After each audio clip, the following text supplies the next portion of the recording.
Guys, let me tell you how I was homeless in the UK for 2 weeks. Let me tell you a story on how I slept in my car with my family for 2 weeks in the UK. So you all know I used to live in a school accommodation, right? And it was time for my contract to expire because I always had the 1 year contract with my school. That after 1 year, I'd look for a place. But then I also had the opportunity to renew my contract. But I thought I had time. So while I was looking for a new accommodation, I searched a lot of places. Guys, looking for accommodation in the UK, it's very hard. It's really not easy. If you're looking for an accommodation in the UK, you really have to start early. So for me, I started 2 months before my contract expired anyway, but still, I still slept in my car. 2 months before my contract would expire with my old accommodation, I was looking for a house.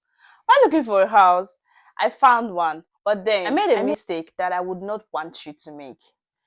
So this was where I made the mistake. While I was filling my application for my new accommodation, I told them I would move in on the 20th, even after getting the accommodation, because in the UK, what happens is that you can go for house viewing. Like if you're looking for an accommodation, you need to apply for as many houses as you want, like as many houses as you can see, as many houses as you can book for viewing.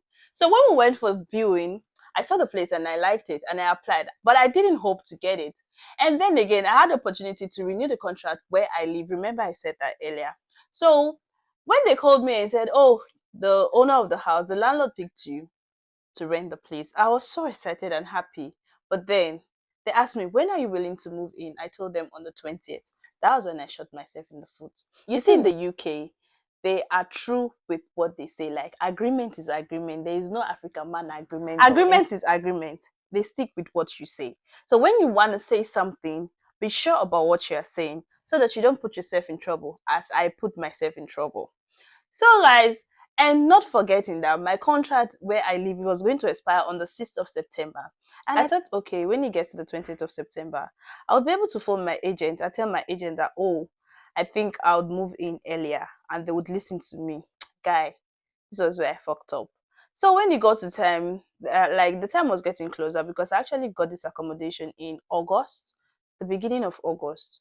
So I called my agent and told my agent that where I currently stay, the contract ends on the 6th. Will I be able to move in on the 6th? And the agent said, no, you already signed the contract that you would move in on the 20th and your rent will start counting from on the 20th. Guys, that was where I knew that it's over. So, agreement is agreement in the UK. There is no mercy. What you wrote on paper stands against you guys. That was how on the 6th came home, we had to move out. The school we had to vacate because somebody else has to stay in the flat. I had no choice but to pack my things. So I packed my things to a storage. I paid for a storage close to where my new apartment is. And then I packed my properties into the storage. After moving my property into the storage, guys, the problem was where to sleep. I started looking for B&B. Trust me, in the UK, B&B is not cheap. Airbnb was not cheap. Like, I couldn't afford it. I'm not going to lie. At that moment I couldn't really afford it because it was out of my budget. I'm a person who works with budget, all right?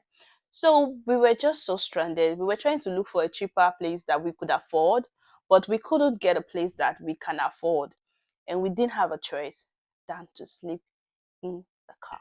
But thank God that didn't happen for long because we were really frustrated. We went everywhere looking for help, looking for accommodation. Sometimes you even look for accommodation and you don't get. We went around searching for B&Bs all over Belfast. We couldn't get. The school even helps us to look for accommodation because like they couldn't do anything because I've already signed a contract. You see, it was my fault. I put my family out there because I already signed the contract, guys. So what are we going to do?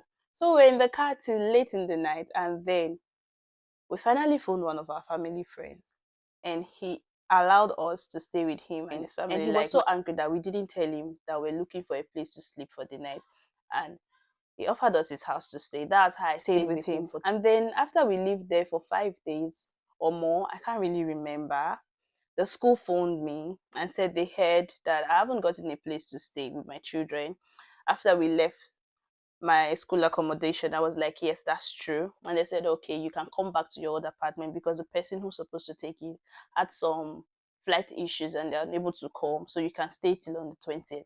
That's how God saved me. So guys, if you are hunting for a house, be careful. Don't make the same mistake I made. Make sure you are sure of the dates that your old contract is expiring, and you are sure of the date that you want to move into your new apartment, because that was the mistake I made that cost us our peace. Like, thank God my husband is an understanding person. If he wasn't understanding, I'm sure I'll be in trouble. If it was the husband I married 11 years ago, I will be in serious trouble, okay, guys? So, if you know you're new in the UK and you're looking for accommodation, try to avoid this type of accommodation trouble, because I went through a lot trying to look for accommodation. See you in my next video. Bye for now.